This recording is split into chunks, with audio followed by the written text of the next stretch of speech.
Hi folks, I'm Doug at Dizzy Lizzie's and this is a McCallister Scarifier. It's come in because the tangs are broken on the underneath of them and I've got 24 to replace, so let's show you how it's done. Now the first thing to do is to remove this which the tine's attached to, and it's a simple operation. You undo this piece here, which folds around. You basically pick up the carriage and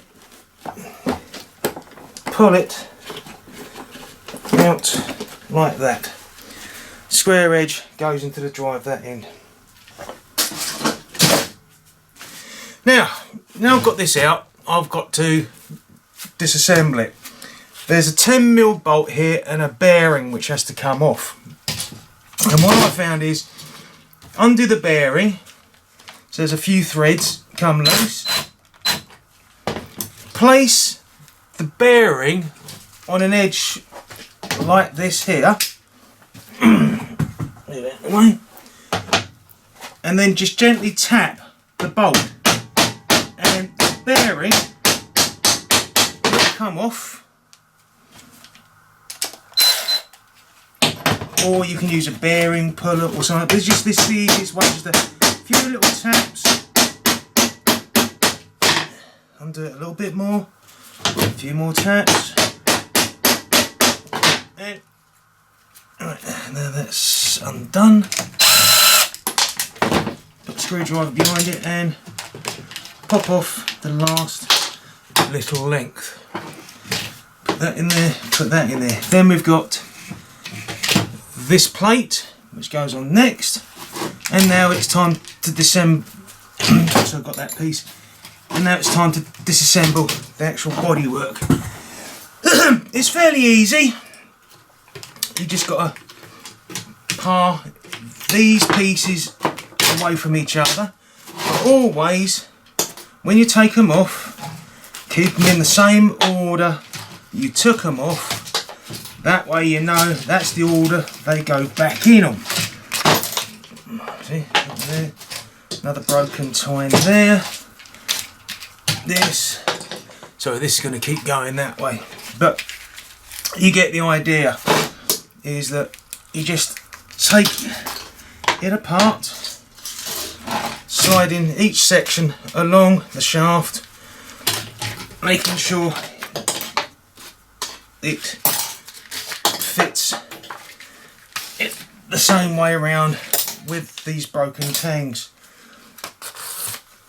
You also, before you forget, you got to remember which way these tangs go around. You can't assemble it and find suddenly afterwards go like oops.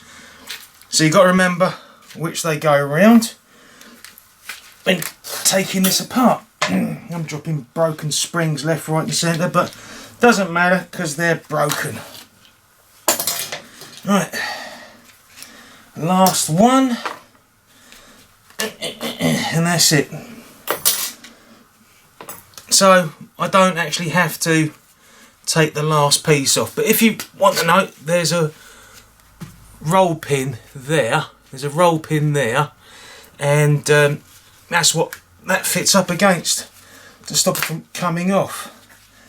Right, let's put it back together again.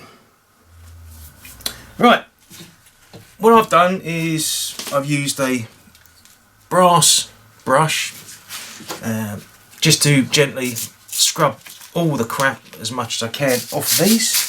Oh, missed that one bit there. And now I'm ready for assembly.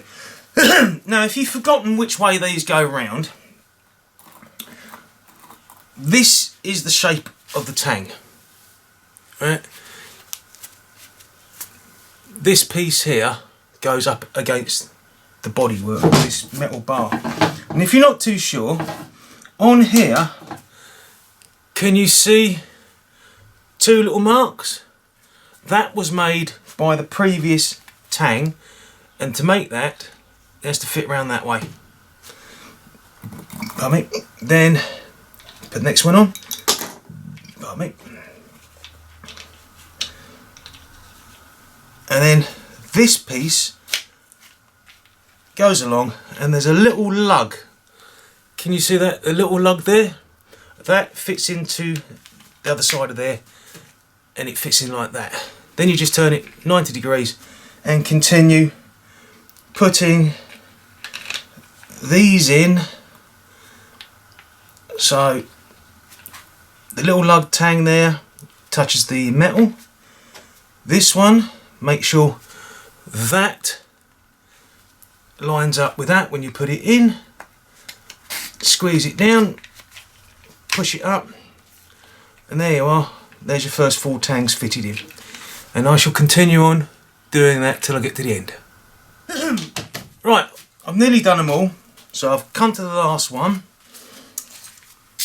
Now, give it another quick clear off. Again, it's line that up, push it over. The last 2 tangs left, put them on there.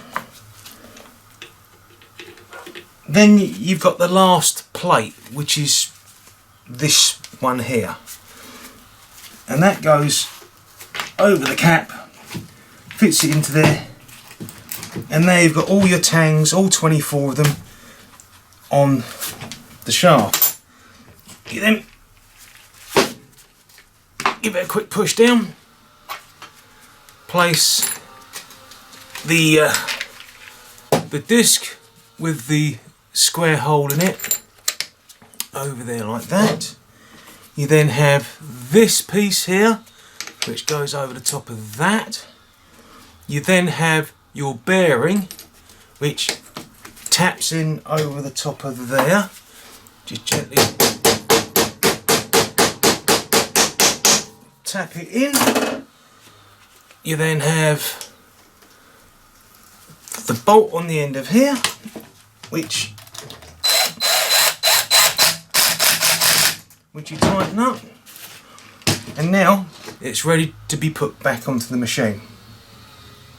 Now, installation of this is dead simple. You've got a square section which goes into there. You pull this back, push that down, and then you make sure that this bearing is sat in the slot that's allowed for it. After that, it's just tighten it up. Yeah, I gave it a quick clean underneath of here as well, because being a scarifier, then I throw the muck around. And once it's tight, next thing I do is test it. Right, let's see if it works.